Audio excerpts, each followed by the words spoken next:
mais j'y pense. L'ambiance est parfaite. Parfaite pourquoi? Bah pour se raconter des histoires d'horreur. On est là tous les 5 au milieu de nulle part avec rien d'autre que notre feu pour nous servir de lumière. Ah, c'est parfait ça, je vais chercher les bières. Vous êtes sûr? Je suis pas très chaude, moi, pour les histoires horrifiques.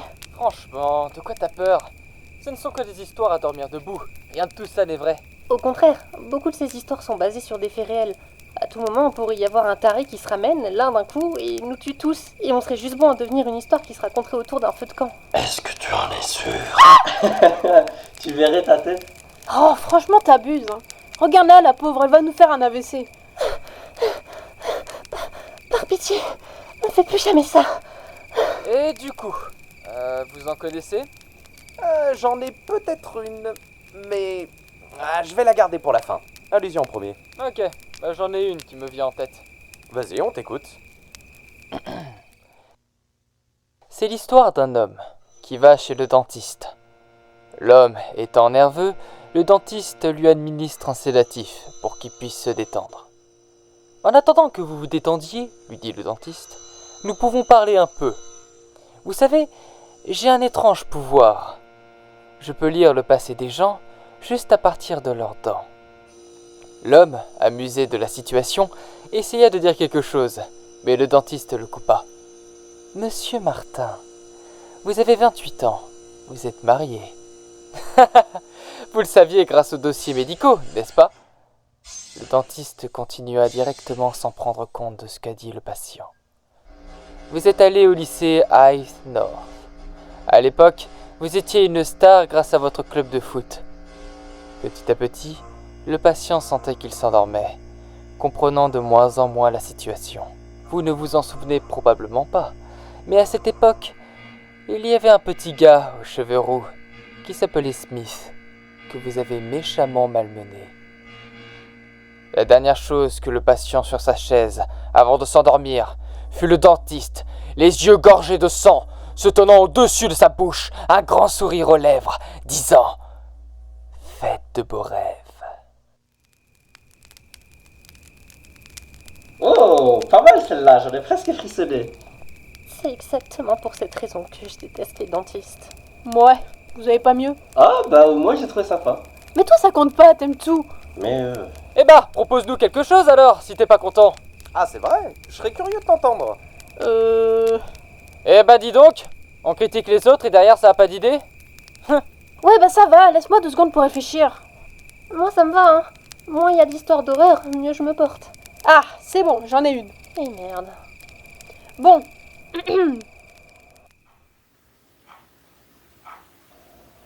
Une femme âgée vivant seule décide de faire un casse-tête dans son salon pour passer la soirée. Dehors, c'est la noirceur totale. Au fur et à mesure qu'elle assemble les pièces, une impression étrange la saisit. Elle reconnaît peu à peu dans son puzzle le décor de son salon, puis sa télévision, puis elle-même vue de face. De plus en plus fébrile, elle continue. Les dernières pièces du puzzle qu'elle assemble sont celles de la fenêtre derrière elle.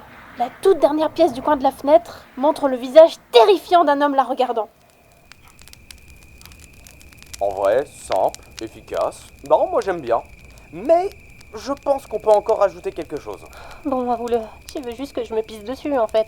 Oh allez, mon histoire c'était du petit lait là. Oui, c'est sûr, qu'elle valait pas la mienne. Bon, enfin bref, Tu veux te battre en fait? essaye pour voir. hey, j'en ai une. En plus, ça m'est arrivé récemment. Bon, en gros, un jour j'avais la dalle et j'ai décidé de me faire un sandwich. Heureusement, il me restait de quoi en faire un. Mais je voulais pas un sandwich lambda, hein. Je voulais le nec plus ultra, avec une bonne grosse dose C'est pas qu'on en a rien à carrer de ton sandwich, mais tu peux abréger. Oui, bon, ça va. Bon. Alors, je disais, je me suis fait un sandwich et au moment de le manger, alors que celui-ci me faisait terriblement envie et que mon chien le regardait en salivant, j'ai entendu un bruit à ma fenêtre. Comme si quelqu'un avait toqué. Alors qu'il était 23h30 et que j'attendais personne. Je me rapproche alors de la fenêtre pour voir de quoi il s'agit. Et là, personne. Je me pose pas de questions et je retourne donc à mon sandwich quand tout d'un coup, mon sandwich avait disparu. Et ensuite... Bah c'est fini. C'est un vrai traumatisme pour moi, tu sais.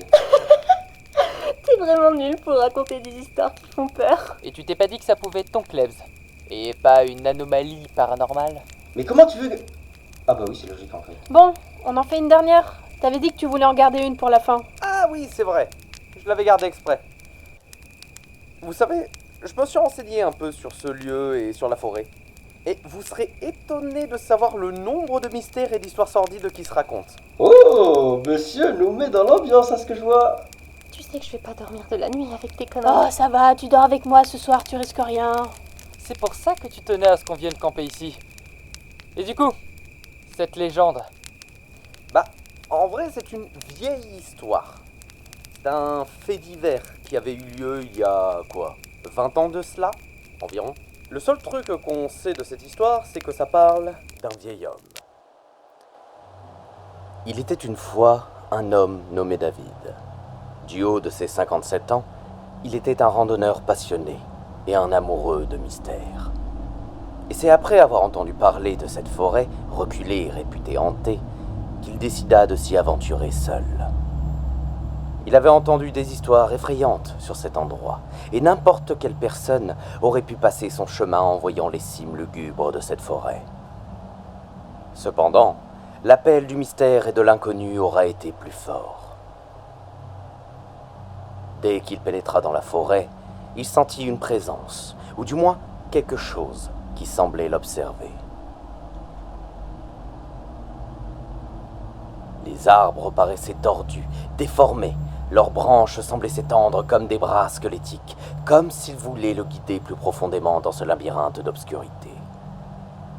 David garda tout un semblant de calme, mais plus il s'avançait et s'enfonçait dans cette forêt, plus l'aura qu'il avait sentie en pénétrant ces lieux semblait s'affirmer et peser dans l'environnement qui l'entourait. D'ailleurs, le plus étonnant étant qu'il n'y avait pas un seul bruit. Le vent ne soufflait pas et les oiseaux semblaient avoir complètement disparu, comme s'ils avaient été oblitérés de ce plan de la réalité. Au fur et à mesure que la nuit tombait, l'air lui-même semblait vibrer d'une énergie impie. Des murmures impénétrables résonnaient dans l'air et des ombres semblaient se déplacer furtivement entre les arbres. Était-ce son imagination ou quelque chose se cachait-il réellement dans les ténèbres ? Perdu dans les méandres de la forêt, un sentiment de peur commença à s'incruster dans l'esprit de David. Il essaya de suivre les étoiles pour retrouver son chemin, mais c'est avec effroi qu'il s'aperçut en levant les yeux au ciel que celle-ci semblait avoir disparu, comme si quelque chose dans cette forêt voulait le garder prisonnier. Est-ce qu'il y a quelqu'un ? S'il vous plaît ! Mais personne ne répondit. Envahi par un sentiment de panique, David démarra un pas de course, et à mesure qu'il se perdait, une obscurité encore plus profonde que l'enfer s'abattit sur la forêt. Des étoiles étranges et vives illuminèrent le ciel, formant des constellations inconnues et dérangeantes.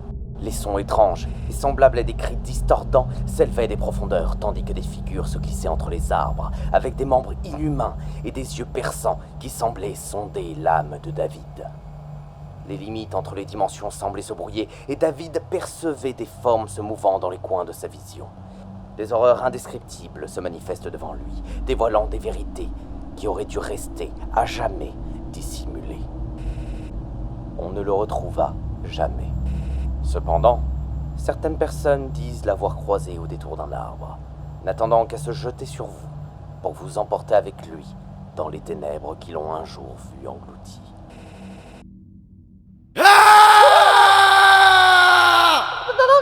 C'est quoi ça ? C'est David, j'en suis sûre. Ah putain, barrez-vous ! Et les affaires ? rien à foutre des affaires, on se tire! Revenez!